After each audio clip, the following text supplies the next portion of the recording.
vez alguien se ha parado a pensar por qué hay tantísimas versiones diferentes de la Biblia en español?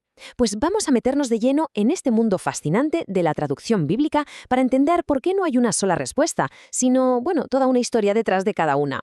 Y es que, para entender todo este lío, primero tenemos que mirar un poco hacia atrás. El viaje de la Biblia en español es una historia que abarca siglos, y la verdad es que explica casi todo lo que vemos hoy en las estanterías. Entonces, vamos a la gran pregunta, ¿por qué tantas? Bueno, pues la respuesta empieza con algo que nos afecta a todos, el propio idioma. El lenguaje está vivo, cambia constantemente, y eso para un traductor es un reto gigantesco. Fijaos, esto no es cosa de ayer. Llevamos casi 800 años en esto. Empezó ya por el 1280 con la Biblia alfonsina, que se tradujo del latín, pero el verdadero punto de inflexión llegó en 1569 con la Biblia del Oso. Ojo, esta fue la primera que se tradujo completa desde los idiomas originales. Luego, en 1602, se revisó y se convirtió en la famosísima Reina Valera, que fue la reina indiscutible durante siglos. Y de ahí damos un salto enorme hasta 1979, cuando aparece Dios habla hoy, que supuso un cambio de mentalidad total. Ahora veremos por qué. A ver, pensemos un momento. El español que se hablaba en el siglo XVII no es el mismo que hablamos ahora, ni de lejos. Hay palabras que ya no usamos, otras que han cambiado de significado. Esto crea una especie de barrera. Lo que antes era súper claro, hoy nos puede sonar a chino.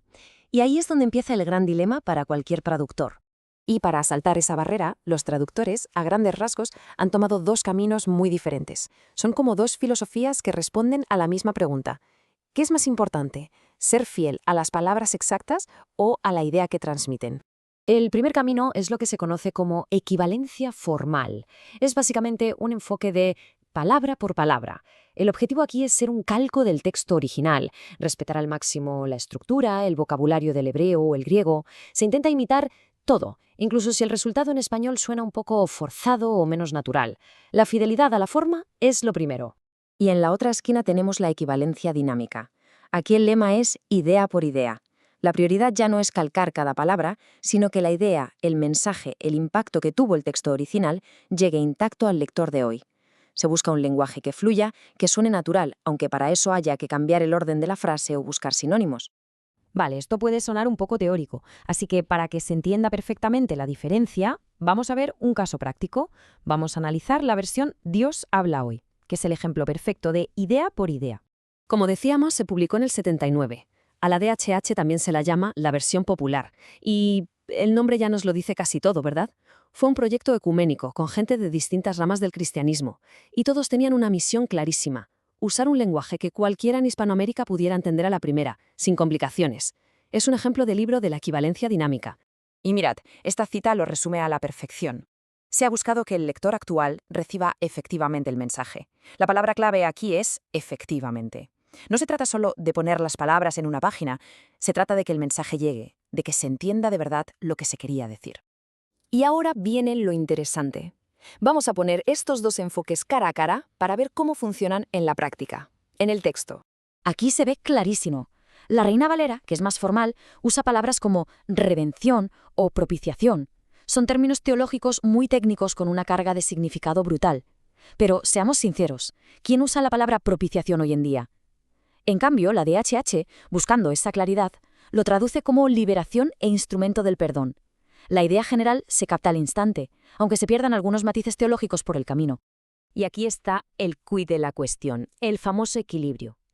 Con la DHH ganas una claridad increíble, el mensaje es directo, ¡pum!, se entiende. Pero pierdes la precisión de esas palabras tan específicas, con siglos de debate teológico a sus espaldas. No es que una traducción sea mejor que la otra, es que han tomado decisiones diferentes.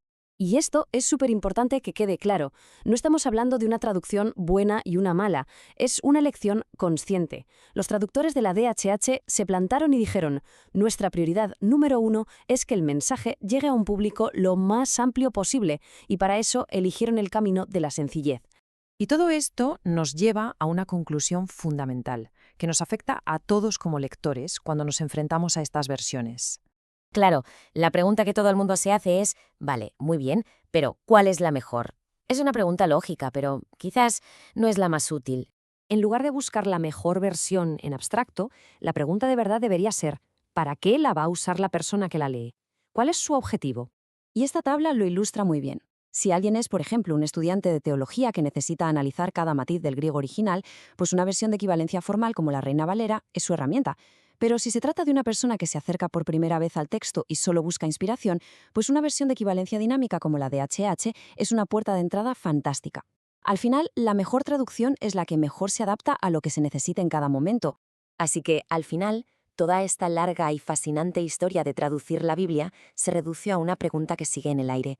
¿Qué es más importante, preservar las palabras exactas del original o la sensación, la idea que transmitían? Y esa es una pregunta que, en el fondo, cada generación de traductores y de lectores tiene que responder por su cuenta.